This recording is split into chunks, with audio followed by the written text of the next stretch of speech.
En France, la justice n'aime pas se déjuger. En un siècle, seulement 6 procès ont été révisés. Celui de Patrick Dils pourrait être le 7e. L'avocat général de la Cour de cassation a en effet demandé aujourd'hui l'annulation de sa condamnation pour un double meurtre d'enfant. Il est établi que le tueur en série Francis Holm était sur les lieux du drame.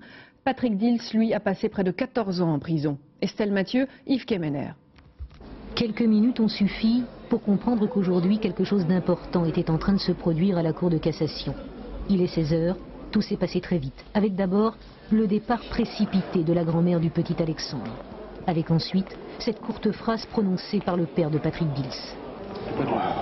Écoutez, moi, ça fait 13 ans qu'il attend. Alors il peut encore attendre quelques jours. Le visage extrêmement tendu de l'avocat général de la Cour de cassation en disait long sur la gravité du moment. Son réquisitoire a duré 1 heure. Elle a demandé la révision de la condamnation de Patrick Dils. Patrick Dils, 31 ans, lui qui a déjà purgé 14 années de prison pour le meurtre de 2 garçons, Cyril et Alexandre. C'était à Montigny-lès-Metz en 1989.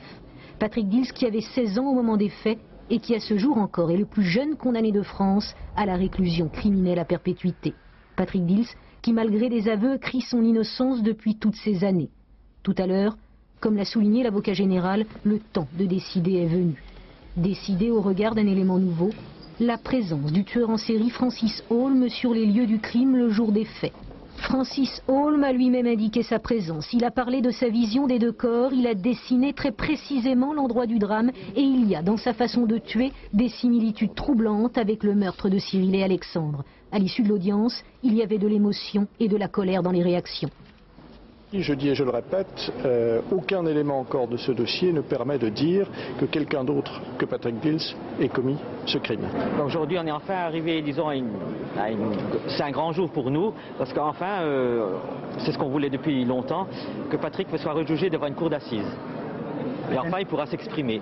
À 18 h, les parents de Patrick Dils l'ont joint par téléphone. En 14 ans, le jeune homme a appris à être patient. Le 3 avril prochain, si la Cour de révision ordonnait un nouveau procès, ce serait une décision historique.